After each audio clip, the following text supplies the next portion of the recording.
Well, you knew if Opal was coming out, I was next, right?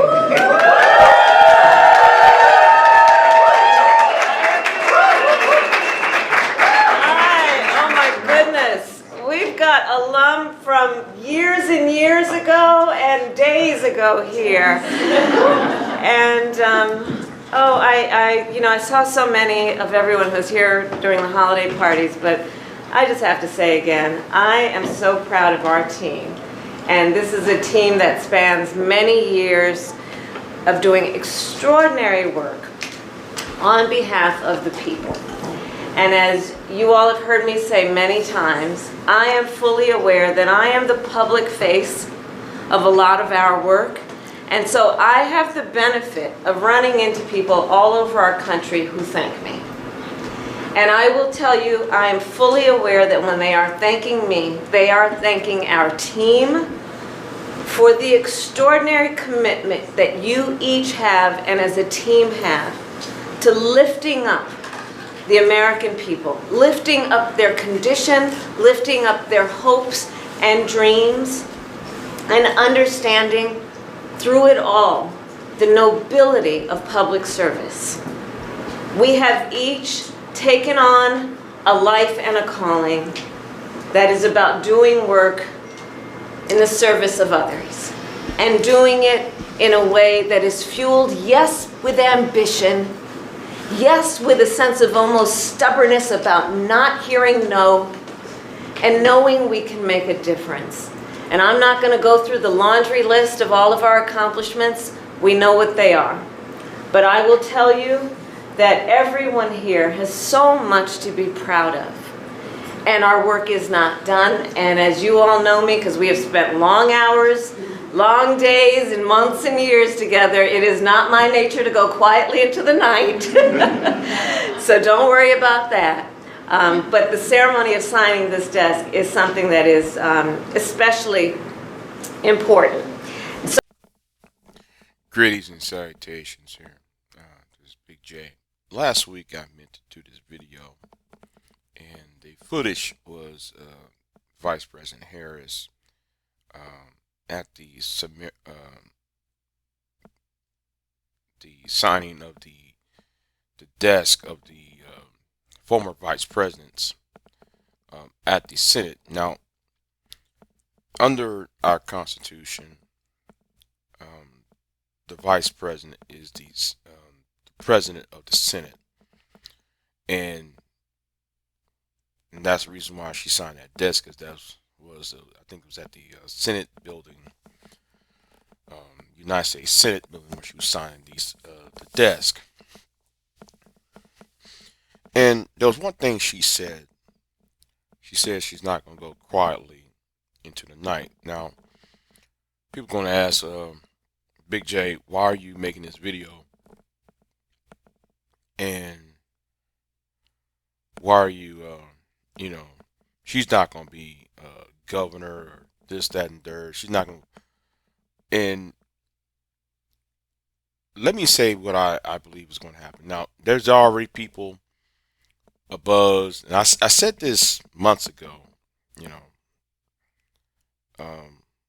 because they was trying to put, those people, there was talk of get Gavin Newsom, the governor of California, to run instead of Joe Biden. And let me say this straight, because Harris, she couldn't be the running mate of Gavin Newsom, so therefore she was going to run for, I believe she was going to run for some other position. But I think in 2028, to be a contender in the 2028 presidential election, Kamala Harris, the former vice president,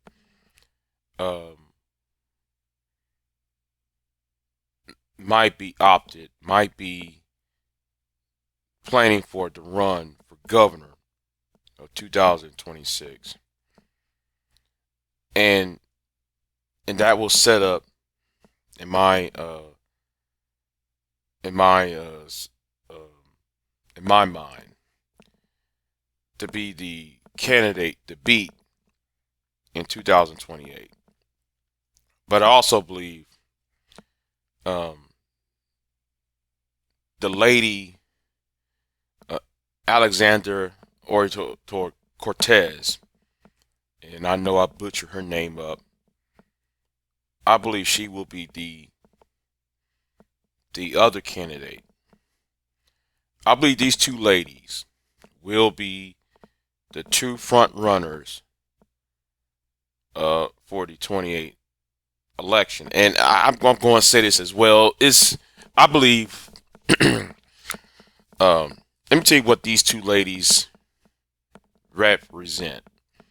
In the Democratic Party, there is multi factions within the party itself.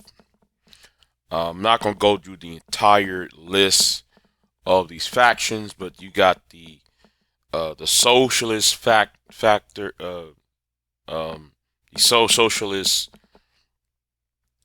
faction that AOC used to be a part of, but she might reclaim their reclaim their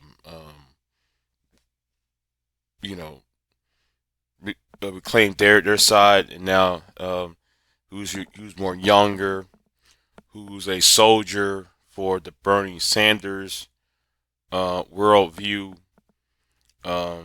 who's more into the grassroots, and so forth. Now, Miss Harris, on the other hand,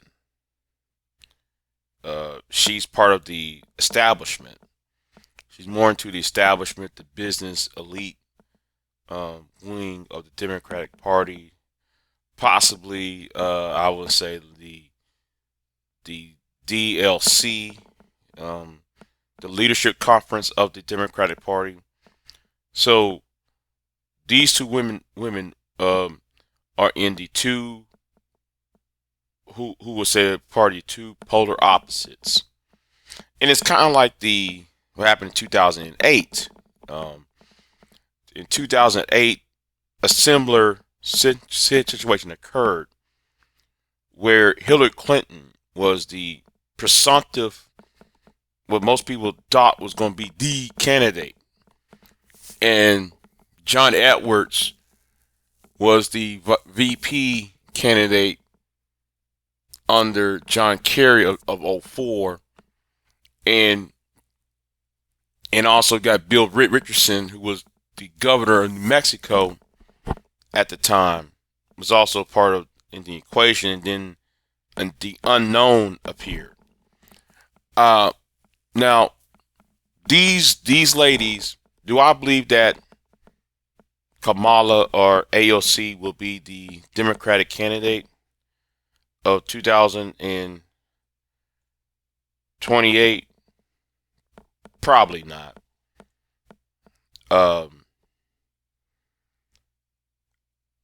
Would I think possibly, but would they be the elected president in 2028?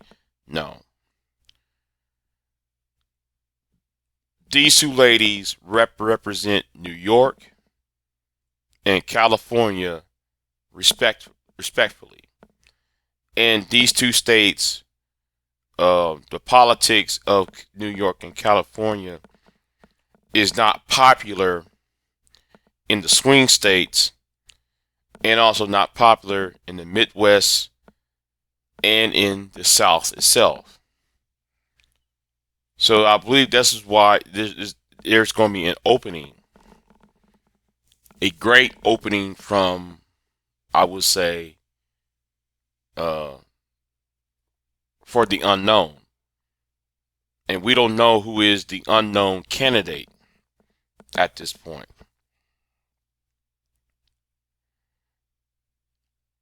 And also see this election, the primary that will come within 3.5 years from now,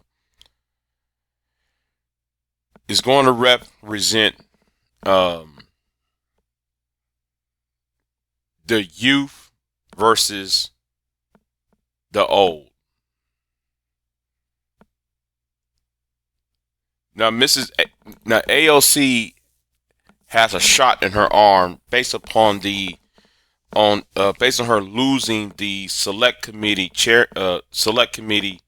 vice chairmanship to an old, decrepit Democratic politician, and that just fired up the squad, the progressive, this Bernie Sanders wing of the party, and she had regained that clique's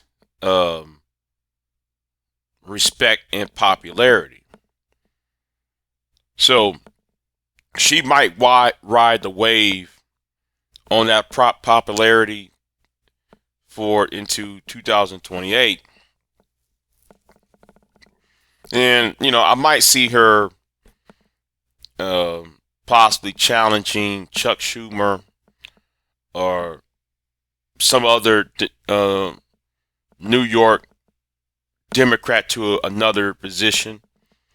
Who knows? She might sit there and for the midterms sit there and try to challenge one of the 2 U.S. senators, which I doubt that's possible, and she might challenge for an outside chance, might challenge the governor of New York. Who knows? But I think that she could be a contender to, or use her congressional seat as a stepping stone to the presidency. However, not many presidents.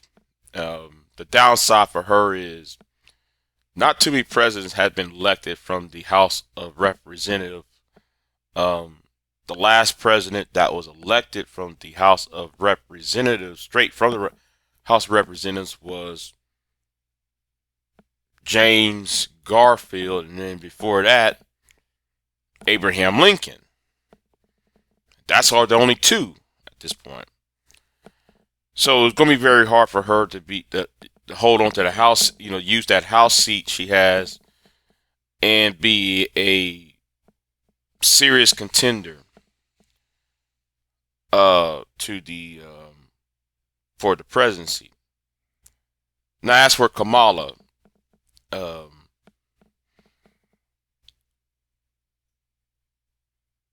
she might be the governor of California within 2 years. If not, governor of California, it's possible she might be president of some of these luxurious Ivy League universities, Harvard, Yale, Stanford, William and Mary, even her own university she had attended. I'm trying to remember the name. Was it George Mason University, George Brown, something like that? I forgot. Brown University, I think that it was called. She might, in fact, she, if she's not going to California, she could, in my opinion, become one of the university presidents within the Washington, D.C. area, and become president of the university and then act as a sounding board or as a shadow president.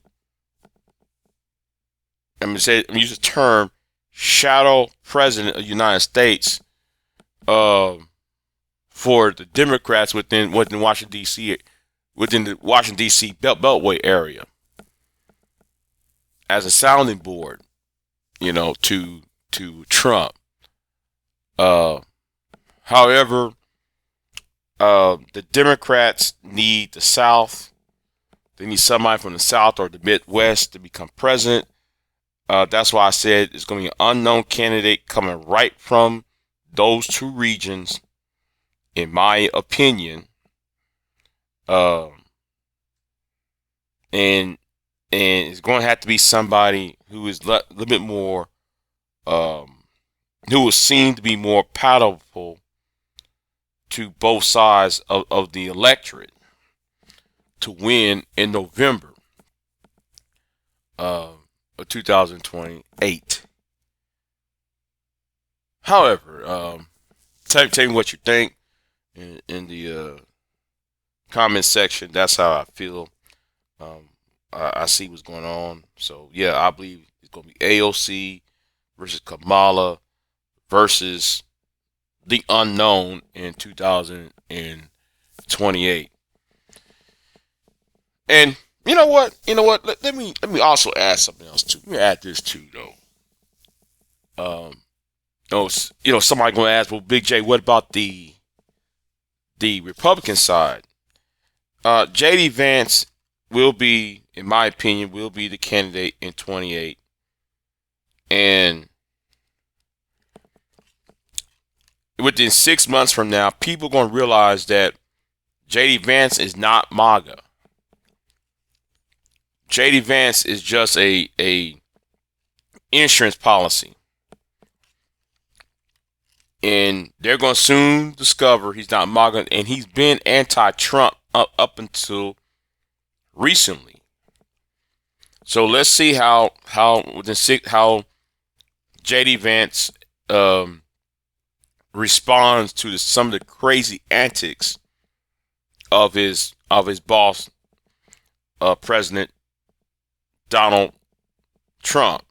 So anyway, we'll see about that. See how it works out on the Republican side. But I think he's the candidate for 28. But I think he will be bruised up not only by the primary challengers, but also his boss's belligerent antics, and also the possible harmful policies. But anyway, stay tuned for that. We got a long way to go. We got 4 years until the next election. I'm just putting out here for right now. Y'all have a good one. I'll see y'all next time. Big J out.